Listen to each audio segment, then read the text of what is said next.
By the time Mara Ellison reached the glass doors of Harlow Freight and Storage, the envelope was soaked on the outside, but the money inside was dry.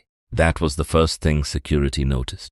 Not her shaking hands, not her shoes, swollen with rainwater, not the tear in the shoulder of her navy thrift store blazer, not the way her left knee nearly gave out when the lobby's warm air hit her after 6 miles of walking through a storm.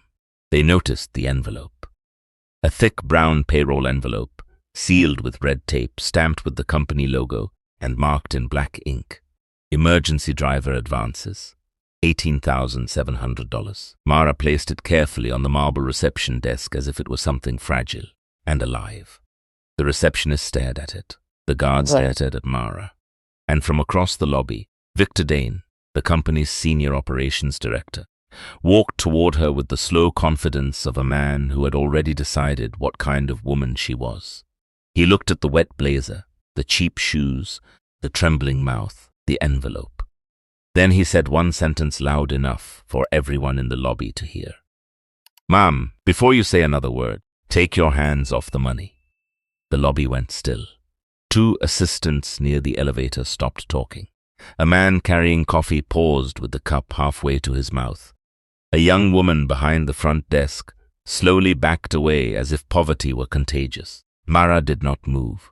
Her hands stayed flat on the desk, one on each side of the envelope, not touching it now, but still protecting it. "I found it," she said softly. "It fell behind the bench at the transfer station." Victor's eyes narrowed. "And you walked in here with nearly $19,000 because you found it." There was no question in his voice, only accusation dressed as procedure. Mara swallowed. Rainwater dripped from the ends of her hair onto the collar of her blouse. Her fingers were blue at the edges. In her left pocket, folded into a square, was a school lunch receipt with a note written on the back in purple marker by her 9-year-old son. "Don't give up, Mom." She had read it 4 times during the walk. She wanted to read it again now. Instead, she lifted her chin. "Yes," she said, "because it belongs here." Victor gave a small, humorless laugh. That laugh hurt more than the rain, because Mara had heard that kind of laugh before, years earlier, in another room, from another man in a better suit. A laugh that said poor people did not have principles, they had prices. Before she could explain, Victor turned to the guard. "Call internal security, and don't let her leave." Mara's face changed then, not fear exactly, something older than fear. Something that had been waiting inside her for 5 years, hoping it would never have to stand up again. She looked past Victor, past the elevator doors, past the framed photographs of company trucks and smiling drivers and charity events. On the wall behind reception, under a bronze plaque honoring the company's late founder, was a photograph of a man in a work shirt standing beside a white freight truck.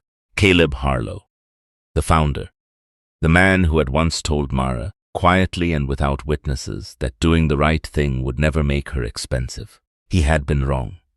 Doing the right thing had cost her everything. And now, 5 years later, she had walked 6 miles in the rain to return money to his company, only to be treated like a thief before the envelope was even opened. The elevator doors slid apart. A tall man in a charcoal suit stepped out, silver at the temples, phone in one hand, his attention still on whatever message had followed him down from the executive floor. Ethan Harlow, Caleb's son, CEO of Harlow Freight and Storage. He would have kept walking if not for the old badge.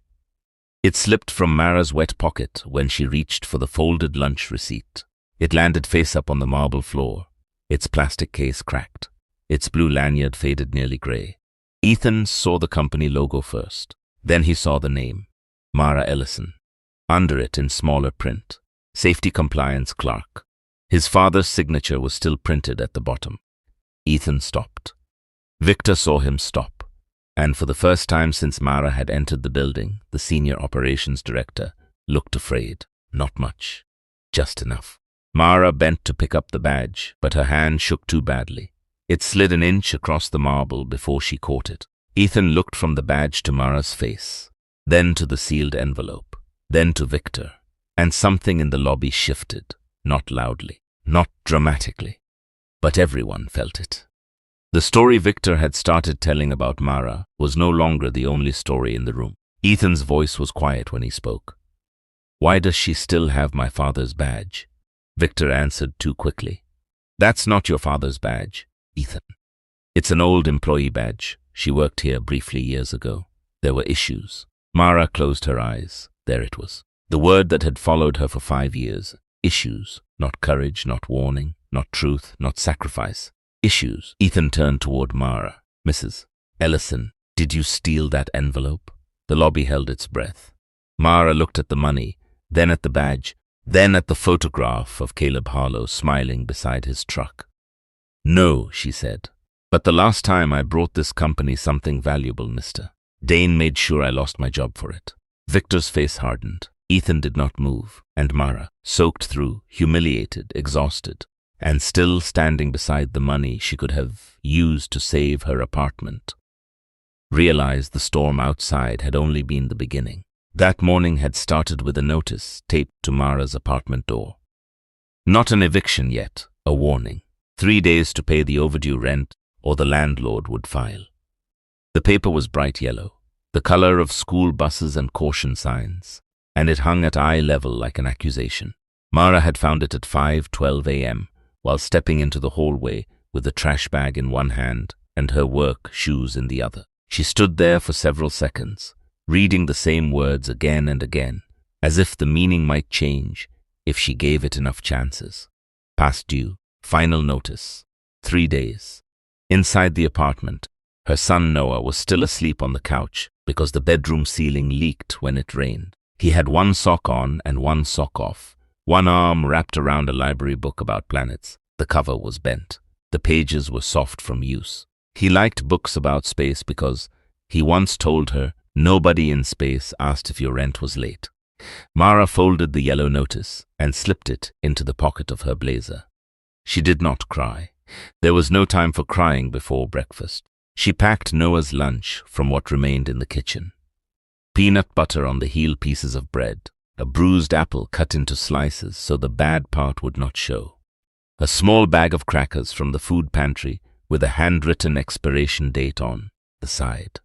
Then she wrote a note on the back of a grocery receipt. "Have a brave day. I love you past the moon." She tucked it into his lunch bag. Noah had left one for her too. He always did when he knew she was scared and pretending not to be. "Don't give up, Mom." Purple marker, big uneven letters. A little star in the corner. Mara folded it carefully and put it in her left pocket with the yellow notice. One paper told her what she owed. The other told her who she was. At 6:05 a.m., she left the apartment for the early cleaning shift at Westbridge Station, a transfer hub where buses, commuters, delivery vans, and tired people all passed through without looking at one another for too long. The rain was already falling. Not hard yet, just steady, cold enough to make the morning feel personal. Mara worked for a janitorial contractor that changed names twice in 3 years, but never changed. Wages. She cleaned restrooms, wiped benches, emptied trash cans, and collected forgotten things from corners.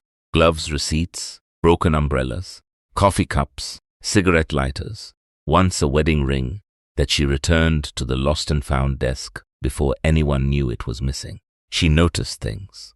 That had always been her problem. 5 years earlier, noticing things had gotten her fired. Back then, Mara had worked at Harlow Freight as a safety compliance clerk. It was not a powerful job, but it mattered. She checked driver logs, inspection forms, rest records, accident reports, and maintenance flags.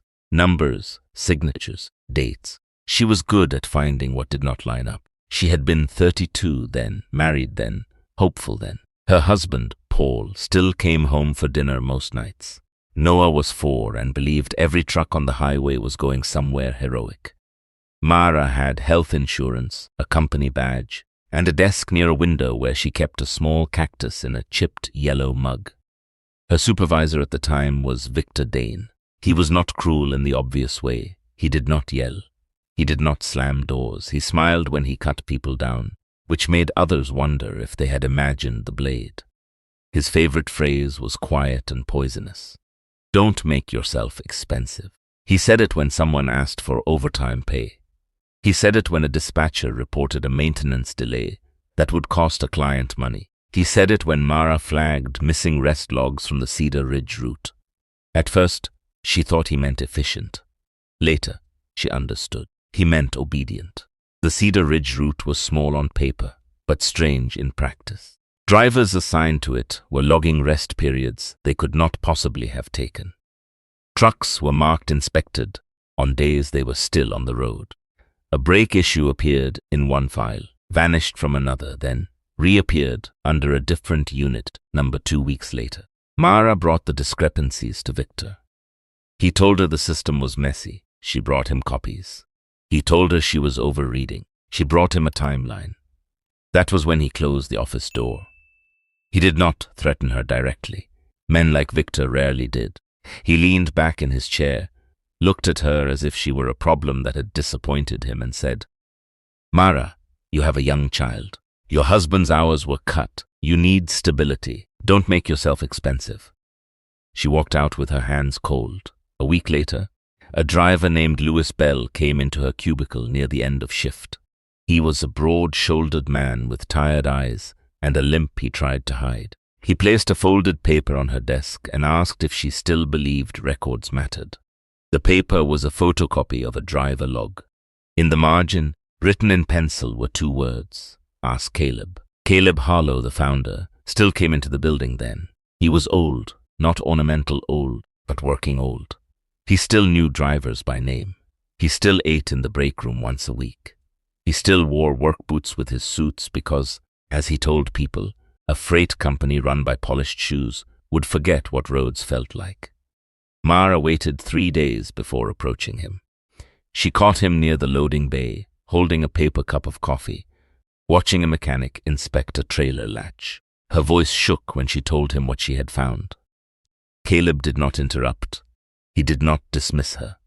He did not ask whether she understood the cost. He only said, "Bring me everything you have." So she did. Copies of logs, photographs of maintenance flags, a handwritten route timeline, Louis Bell's note, dates, names, inconsistencies. Caleb placed the file in a blue folder and wrote her name on the tab, Mara Ellison, Cedar Ridge. Then he said the sentence that would haunt her longer than any insult Victor ever gave her. Doing the right thing should never make a person expensive. 3 days later, Caleb Harlow suffered a stroke. Within a week, Victor took control of the internal review. Within 2 weeks, Mara's file disappeared. Within a month, she was accused of improperly accessing restricted records. Victor called it a breach of protocol. Human Resources called it termination for cause. Mara called it what it was only once, in the parking lot, with her badge still in her hand and rain gathering in her hair. A cover-up. No one repeated the word. Her husband left 6 months later, not all at once. First emotionally, then physically, then legally enough to stop answering calls, but not enough to send reliable support. He said he could not live under the weight of her fight anymore. Mara wanted to ask if he thought she enjoyed carrying it. Instead, she let him go. The industry did not hire her again. Harlow Freight had not blacklisted her officially. Companies did not need official blacklists. A few careful words in a reference call were enough. Difficult, disgruntled, misused confidential information, not a team player. Those phrases had weight. They closed doors quietly. So Mara cleaned bus stations. She raised Noah. She kept the old badge in a drawer for 4 years. Then in her bag after the landlord began hinting that apartments became available to people who paid on time. She did not know why she carried it. Maybe proof, maybe grief, maybe because some part of her refused to let Victor Dane be the final author of her name. That morning at Westbridge Station, she found the envelope under the 3rd bench near Gate 6. At first, she thought it was trash. A brown paper edge tucked behind a metal leg, half hidden by a flattened coffee cup. She reached for it with gloved hands and felt the weight. Too heavy for paper. She saw the logo. Harlow Freight and Storage. Her stomach tightened before she ever saw the amount. Inside the janitor's closet, under the weak fluorescent light, she opened only the outer flap, enough to see banded cash and a printed advance sheet. Driver emergency payroll. Several names. several signatures, one blank confirmation line. Victor Dane's department. Mara stood there holding more money than she had seen in one place in her entire life. The yellow rent notice sat in her pocket. 3 days. The money could fix everything. Rent, utilities, Noah's school shoes. The dental appointment she had postponed twice. Groceries that did not come from dented cans and discount bread. No one had seen her find it. There were no cameras in the janitor's closet. Rain beat against the small window above the mop sink. For one terrible minute, Mara understood how good people become stories. Other people judge. Then she saw Noah's purple note sticking out from her pocket. Don't give up, Mum. Not don't lose. Not don't suffer. Don't give up. Mara sealed the envelope, wrapped it in 2 trash liners, clocked out early, and called the number printed on the company website. The receptionist told her lost payroll had to be returned in person. The next bus was delayed, then cancelled. A storm-related service notice blinked red on the station monitor. Harlow Freight headquarters was 6 miles away. Mara checked the cash in her wallet, $1.30. So she walked, not because she was strong, because the money was not hers, and because 5 years earlier, when she brought the truth to Harlow Freight, someone had buried it. This time, she would put the evidence directly on the front desk. No supervisor, no middleman, no closed office door, just the envelope, the money, and her name. Victor Dane insisted on taking Mara to a small security room behind the lobby. He did not ask. He arranged it. That was how power worked in buildings like Harlow Freight. It rarely shouted. It simply moved people into smaller rooms. The security room had a metal table, 2 chairs, and a wall of monitors showing loading docks, hallways, elevators, and parking lots. Rain slid down the exterior cameras in silver lines. On one screen, employees hurried from cars to the front entrance under black umbrellas. Mara sat with her hands folded in her lap. The envelope lay on the table between her and Victor. A younger security manager named Owen Marsh stood by the door. He looked uncomfortable, but not brave enough yet to turn discomfort into action. Ethan Harlow entered last. Up close, he looked less like the company portraits. Younger somehow, though he was in his 40s. Tired in the eyes, controlled in the mouth. A man who had inherited not only a company, but a mythology, and had spent years trying not to disappoint a dead father, whose shadow still filled every hallway. Victor spoke first. This is straightforward. The envelope went missing from a company courier transfer this morning. Mrs. Ellison claims she found it in a public station and walked it here out of civic goodness. He made the last 2 words sound childish. Mara did not look at him. Ethan sat across from her. Mrs. Ellison, why didn't you call the police or station security? Mara answered carefully. I called the company number on the envelope. I was told to bring it here. Victor cut in. Convenient. Ethan held up one hand. Not harshly. Enough. Let her finish. Mara took one breath. The woman on the phone said driver advances were urgent. If that money was for people on the road, I didn't want it sitting in a lost and found drawer while somebody's fuel card failed or their motel deposit got declined. Owen looked at her then, not as a suspect, as someone who understood drivers. Victor leaned forward. You expect us to believe you walked 6 miles in a storm to protect drivers you do not know. Mara's mouth tightened. I've known drivers, she said. The room changed, only a little. But Ethan noticed. Victor noticed Ethan noticing.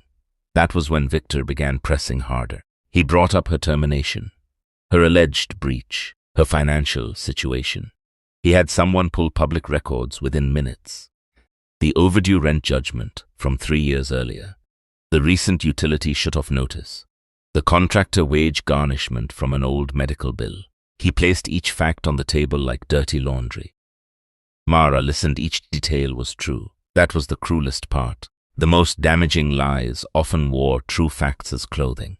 Victor never said she was poor like it was a crime. He did something worse. He made poverty sound like motive. A woman facing eviction finds $18,700 in cash, he said. She opens the envelope. She realizes it can be traced. She panics. She brings it back and creates a noble story before anyone can accuse her. Mara felt heat rise behind her eyes, not because she was guilty, because she was tired. Tired of men in clean suits treating her worst day like evidence of her worst character. Ethan watched her face. "Mara," he said, using her first name for the first time. "Did you open the envelope?" She hesitated. Victor smiled. There it was, the hesitation, the tiny human pause that people like him could stretch into a rope. "Yes," Mara said, "the outer flap, not the cash bands. I needed to know what it was." Victor sat back. "So you admit you opened company property?" Mara turned to him then. Her voice was quiet. "I admitted what I did. You should try it sometime." Owen looked down quickly. Ethan's eyes sharpened. Victor's expression did not change, but something dangerous moved behind it. "You always had a talent for accusation," he said. "And you always had a talent for making records disappear." The silence after that was not empty. It was loaded. Ethan leaned forward. "What records?" Victor gave a dry laugh. "This is exactly what I warned your father about.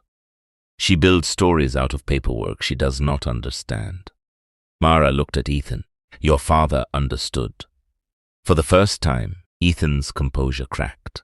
"My father was recovering from a stroke when you were terminated. He had the file before the stroke. That file was reviewed." "No," Mara said. "It was buried." Victor stood. "That is enough." Ethan did not look at him. "Sit down, Victor." The command was calm, but it landed hard. Victor sat. Mara reached into her bag and pulled out the old badge. Then the folded lunch receipt. Then from the inner pocket of the soaked blazer, a small plastic sleeve clouded with age. Inside was a photocopy, not the whole Cedar Ridge file. She had lost most of it when her old apartment flooded after the eviction. But she had kept one page because it had Noah's Cragon mark on the back from the day he used it as scrap paper. A driver log, Lewis Bell's route, arrest period marked from 1 a.m. to 6 a.m. But below it, in Caleb Harlow's handwriting, was a note. Trailer 47 was seen on Eastgate camera at 3:12 a.m. "Why is this signed as rest?" Ethan stared at the handwriting. His father's handwriting. Victor's face had gone pale under the office light. "That proves nothing," he said. But he no longer sounded certain. Mara looked at Ethan. There were more pages, maintenance flags, edited logs, driver statements. "Your father wrote my name on a blue folder. Mara Ellison, Cedar Ridge. He said he would handle it. Then he had the stroke. Then Mr. Dane handled it." Ethan did not speak for several seconds. His father had been dead 3 years now. The company had turned his sayings into wall plaques, his photograph into branding, his work boots into a display case near the executive floor. But handwriting was different. Handwriting was the body returning for one sentence. Victor recovered quickly. Old grief is not evidence. And even if she was right years ago, it has nothing to do with why she walked in today with missing cash. Mara almost laughed then. Because he was doing it again, separating facts that belonged together. The missing envelope, the old badge, the blank signature line, his department, his fear. Ethan turned to Owen. "Pull the lobby call records. Find who took her call this morning. Pull station footage from Westbridge if we can access it. And get the courier transfer logs for this envelope." Victor interrupted. "Ethan, this is absurd. We have a woman with motive, access to the envelope after she found it, and a history with the company." Ethan looked at him. "We also have my father's handwriting on a document you told me never existed." Victor's jaw locked. Mara felt something shift inside her. Not relief. Relief was too gentle. This was the first crack in a door that had been nailed shut for 5 years. Then Owen spoke from the doorway. His voice was careful. "Mr. Harlow, there's something else." He turned one of the monitors toward the table. The lobby camera footage replayed Mara entering the building, soaked, limping, carrying the envelope in both arms. Then Owen switched to another screen. A courier entrance camera from that morning. A man in a Harlow freight windbreaker entered at 5:48 a.m., carrying the same brown envelope. He stopped near the side hall, looked around, and slipped it under his jacket. Victor spoke sharply. "That's not clear enough to identify."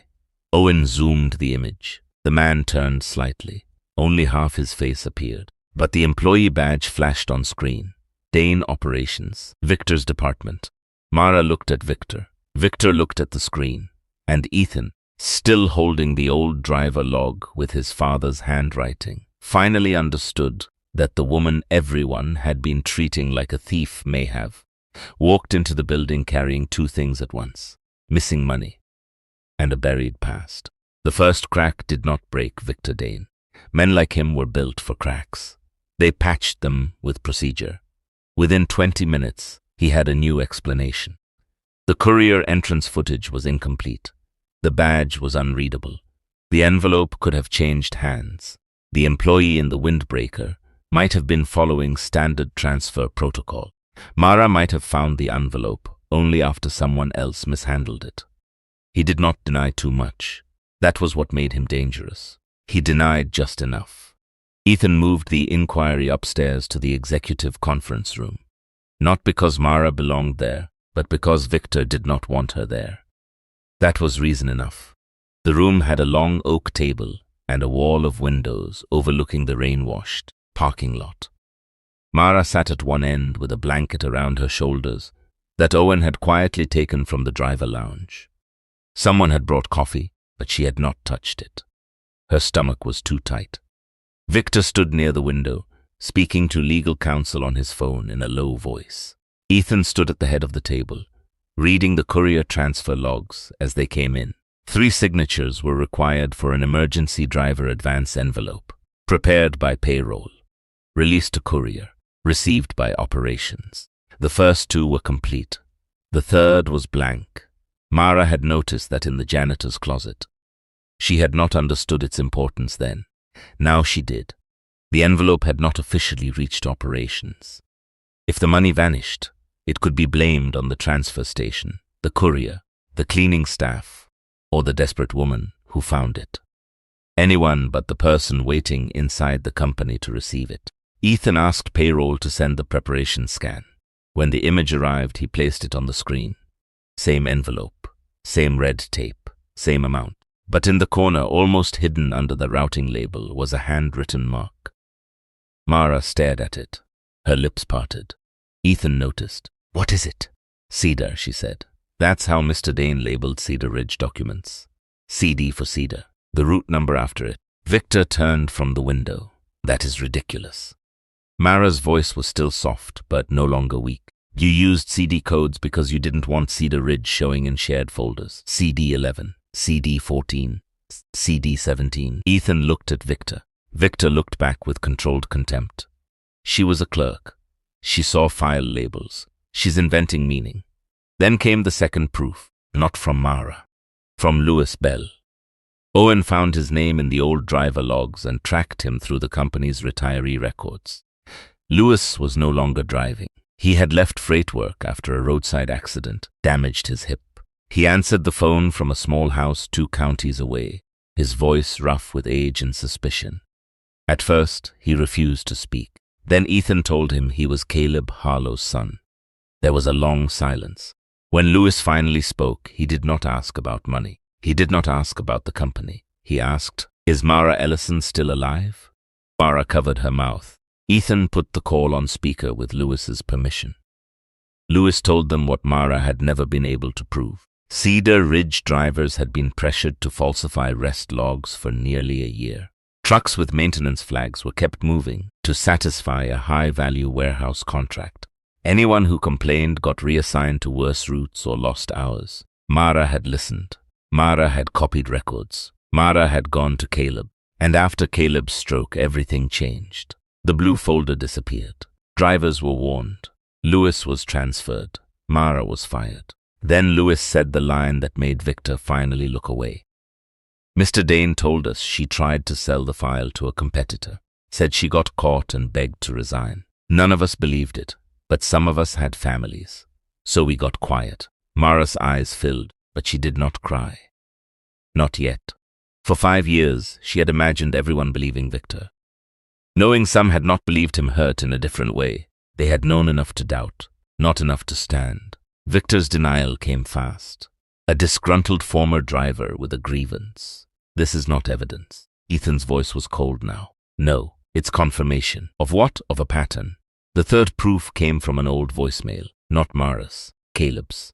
Ethan's assistant found it in an archived company phone backup after searching Caleb's extension records from the week before his stroke. The file had been stored under a generic system label, almost deleted during the company's software migration. The audio was damaged. Static cracked through the first few seconds. Then Caleb Harlow's voice filled the conference room. Older, tired, unmistakably his. "Victor, I have Mara Ellison's Cedar Ridge file on my desk. I've reviewed enough to know we have a serious problem. Do not touch the driver records. Do not speak to her alone. We will meet Monday morning with legal and safety. And Victor." There was a pause, a breath. Then Caleb said, "If you buried this to protect numbers, you buried it on my name." The voicemail ended. No one moved. Outside, the rain had stopped. Water slid down the windows in thinning lines. Below, in the parking lot, sunlight began breaking through the clouds, turning puddles silver. Victor sat down slowly. For the first time all day, he looked old. Not weak, just exposed. Ethan stared at the phone as if his father had stepped into the room, said what needed saying, and left again. Mara's hands were shaking under the blanket. She had spent 5 years wondering if Caleb would have protected her, had he lived long enough. Now she knew. That knowledge did not give those years back, but it gave them shape. Victor spoke after a long silence. "You have no idea what was happening then." His voice had changed. The polish was gone. Under it was anger, but also something like exhaustion. Cedar Ridge was tied to the Bexman contract. If we lost it, we lost 2 warehouses, maybe 3. Caleb was sentimental. He believed the company could absorb any hit if the reason was honorable. That is not how payroll works. That is not how bank covenants work. That is not how 4,000 employees keep jobs. Mara looked at him. "So you chose me." Victor's jaw trembled once. "I chose the company." "No," Ethan said. "You chose yourself and called it the company." Victor turned on him. "You inherited a clean version of this place because men like me kept the dirt out of your hands." Ethan did not raise his voice. "My father built this company with drivers who trusted him.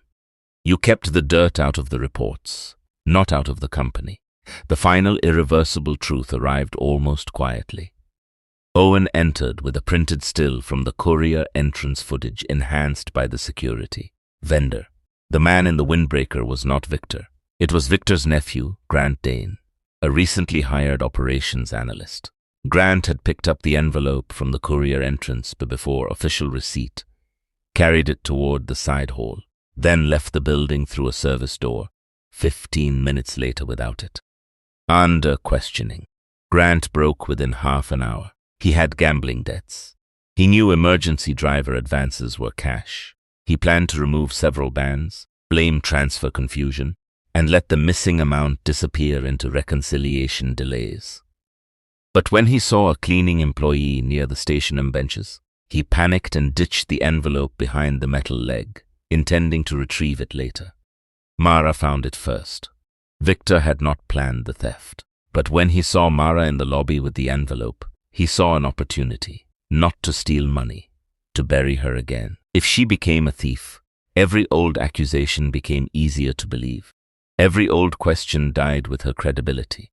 That was the part Ethan could not forgive. Not the fear, not even the old cover-up. The repetition. Victor had watched the same woman walk into the same company with evidence twice.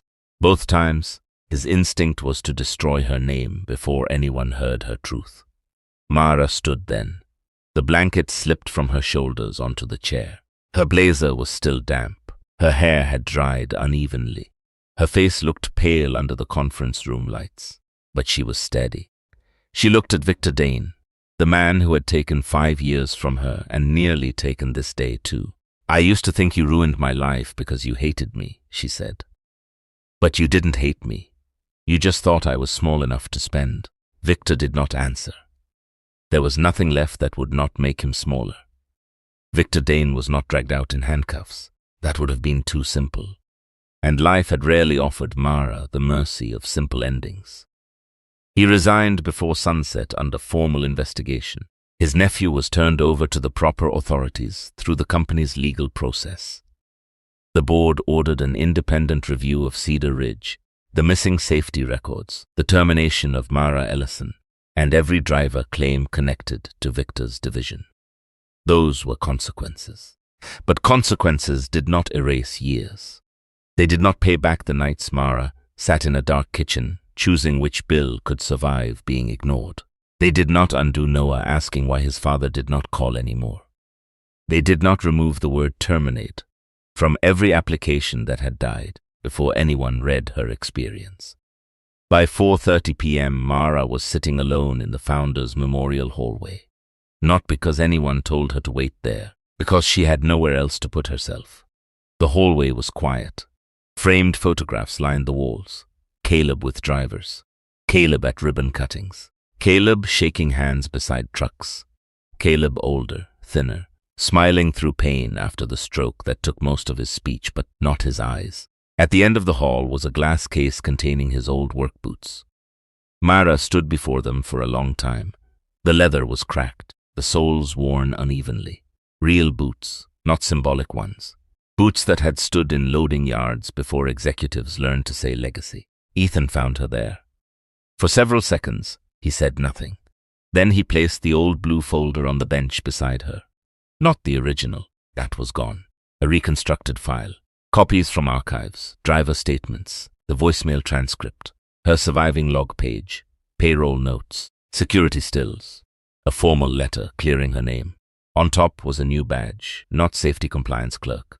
Director of Driver Integrity and Safety Review. Mara looked at it, then at Ethan. He spoke carefully, as if he knew any wrong word could turn an apology into another burden. This is an offer, not charity, not repayment. You don't owe us gratitude for fixing a fraction of what this company allowed to happen. Mara touched the badge but did not pick it up. What makes you think I want to come back? I don't, Ethan said. I'm hoping you'll consider it anyway. She looked at him then. He was not his father. That was clear now. He had inherited Caleb's company, but not automatically his courage. Courage, Mara had learned, was not passed down like shares. It had to be chosen. Ethan continued. My father heard you, I didn't. I was in this building for years after he died, walking past plaques about integrity, while your name stayed buried in our files. I can't undo that, but I can make sure no driver here ever has to choose between a paycheck and a dangerous truck again. And I don't know anyone more qualified to build that system than the woman who paid the highest price for telling the truth. Mara looked back at the boots. She thought of Noah's lunch receipt in her pocket, the yellow rent notice, the 6-mile walk, the envelope on the lobby desk. Victor's voice telling everyone to take her hands off the money. Then Caleb's voice from the old voicemail, crossing 5 years of silence to say her name, had mattered. She picked up the badge, not because she forgave the company, because she refused to let Victor's version of her be the last document in the file. 2 weeks later, Harlow Freight held a meeting in the main atrium, not a celebration. Mara had refused that. No balloons, no standing ovation, no inspirational video with soft piano music. Just employees, drivers, dispatchers, mechanics, clerks, and managers gathered under the founder's photograph, while Ethan raised a statement that did not hide behind corporate fog. He said the company had failed. He said a safety concern had been buried. He said a former employee had been falsely discredited. He said the company would reopen every affected driver claim, compensate those harmed, and create an independent safety channel outside operations control. Then he said Mara's name, not as a scandal, not as an issue, as a person. Mara stood near the side wall with Noah beside her, in a clean button-down shirt he hated, but wore without complaint, because he understood something important was happening. He held her hand until Ethan invited her forward. Mara did not give a long speech. She had no interest in becoming a symbol people could applaud and then ignore. She stepped to the microphone, looked at the drivers in the back, the clerks near the stairs, the janitors standing by the service hall, the executives who suddenly seemed unsure where to place their hands. Then she said one line. A company should never be so afraid of an honest worker that it has to ruin her to stay comfortable. That was all. No one clapped at first.